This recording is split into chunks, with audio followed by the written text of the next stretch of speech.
ঝিনুক, তুই আরেকবার ভালো করে ভেবে দেখ, বিয়েটা কিন্তু অনেক বড় একটা সিদ্ধান্ত। তুই যার হাত ধরতে চাস, যাকে বিয়ে করতে চাস, তার সাথে কিন্তু তোকে সারাটা জীবন থাকতে হবে। তাই এই সিদ্ধান্ত একমাত্র তোর।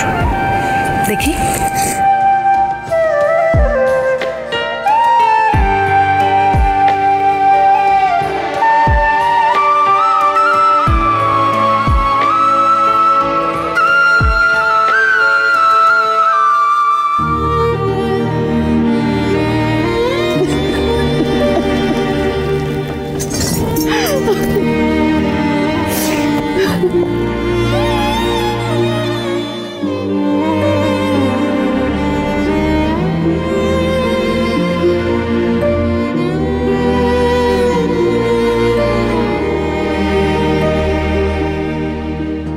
আমি তো তোমাকে অনেক আগে আমার লাইফ পার্টনার হিসেবে মেনে নিয়েছিলাম সমুদ্র। আমি আমার সবটা দিয়ে তোমাকে ভালোবেসেছিলাম, কিন্তু তুমি সাহস করে আমার ভালোবাসার মান রাখতে পারোনি। আমার পাশে দাঁড়িয়ে আমার হাতটা শক্ত করে ধরতে পারোনি সমুদ্র, যেটা অঙ্কুশ পেরেছে। অঙ্কুশ এতগুলো বছর আমার জন্য অপেক্ষা করেছেন, আমি ওনাকে আর ঠকাতে পারবো না।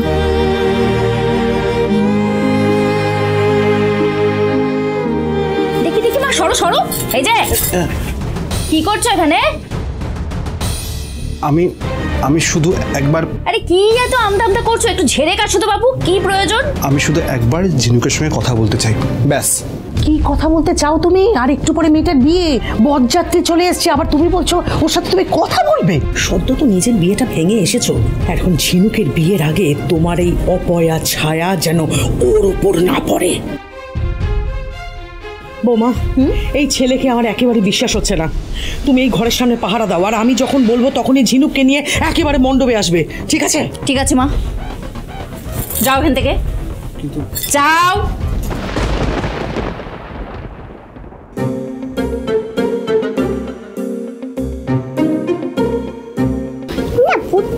সব গোলমাল করে দিলে, এবার চলো এদিকে।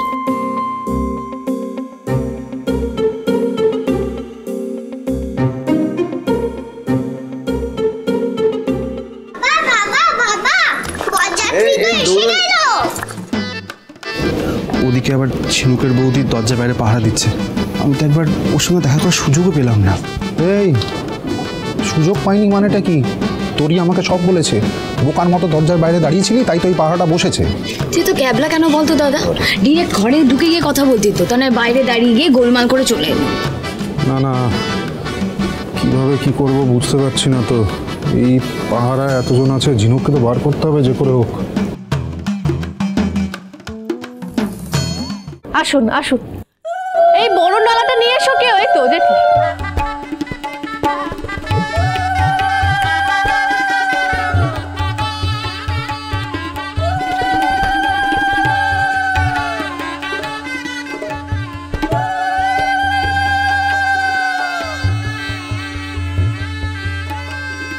দেখ, আমার ছেলেটার মুখটা দেখিয়ে বুঝতে পারছি কষ্টের বুকটা ফেটে যাচ্ছে,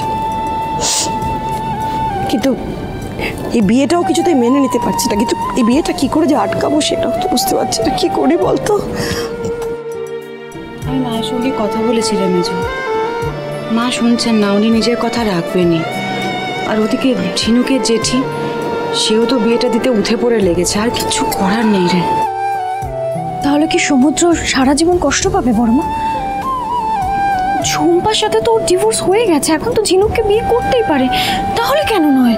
বাধা আছে তো রিতা, তোমরা সবাই মিলে শুধু সমুদ্রের দিকটাই দেখছো, ওর ভাবনা চিন্তা নিয়েই তোমরা মাথা ঘামাচ্ছ। কিন্তু বিয়েটা তো দুটো মানুষের সারা জীবনের বন্ধন, তো তাহলে ঝিনুককেও তো রাজি হতে হতো। ঝিনুক যদি রাজি হতো তাহলে আমি সমুদ্রের কথাটাও ভাবতাম, কিন্তু সে নিজে যখন মত দেয়নি তখন সেই নিয়ে আমাদের তো মাথা ব্যথা কিসের? মা, কেন জানি না আমার মনে হচ্ছে যে ঝিনুক এখনো সমুদ্রকেই ভালোবাসে। পরিস্থিতির চাপে এটা স্বীকার করতে পারছে না। মেজো, সবটা এবার গজাননের উপর ছেড়ে দে। দেখবি যেটা ঠিক উনি সেটাই করবেন, বিশ্বাস রাখ। বড় বৌমা, আমার বিশ্বাস গজানন সেইটাই করছেন।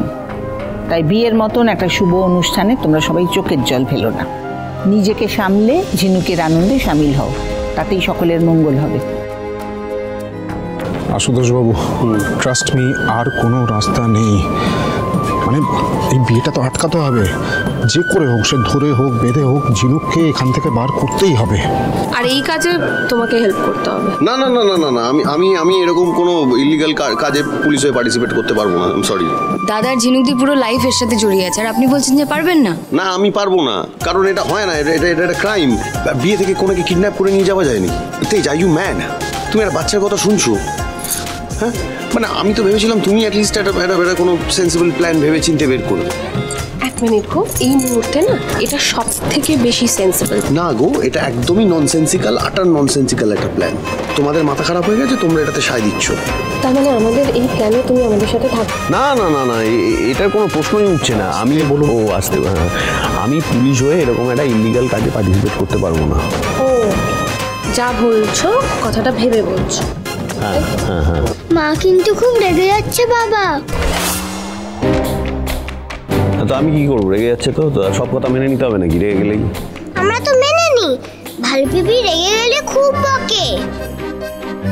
জোৎস্না, দেখো এটা তো রাগারাগি করার ব্যাপার নয়, একটু বুঝতে হবে তো এটা আমি কি করে করবো।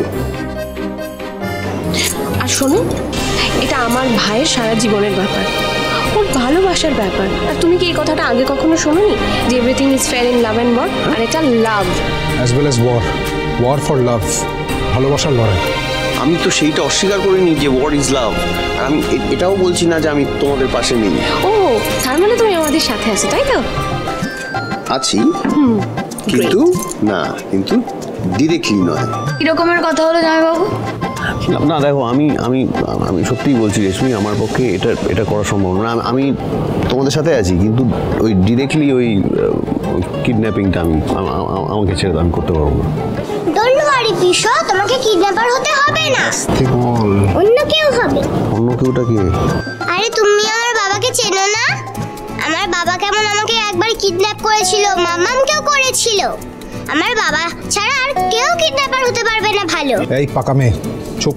চুপ কেন করবো? আমি কি কোনো ভুল কাজ করেছি? তোরই ভালো প্ল্যান দিয়েছে মামু, তুমিই পারবে কিডন্যাপ করতে।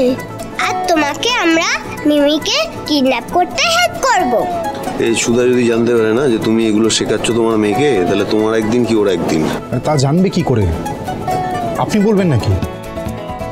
মা যেমন বাবাকে বকে, মামিও কি মামুকে বকবে? বড্ড পেকেছে বাচ্চাগুলো। আমরা বকার থেকে বাঁচাতেও পারি। আজকে তো আমিও দেখবো আমার বাবাকে কে বকুনি দেয়। তো আমার বডিগার্ডও রেডি হয়ে গেছে। এই দেখ তো ওদিকে, দেখ।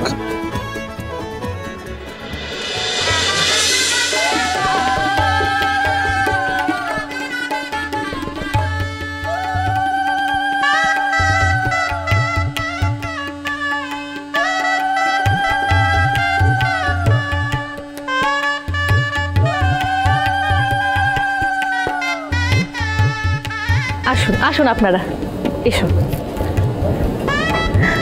এখানে বসো।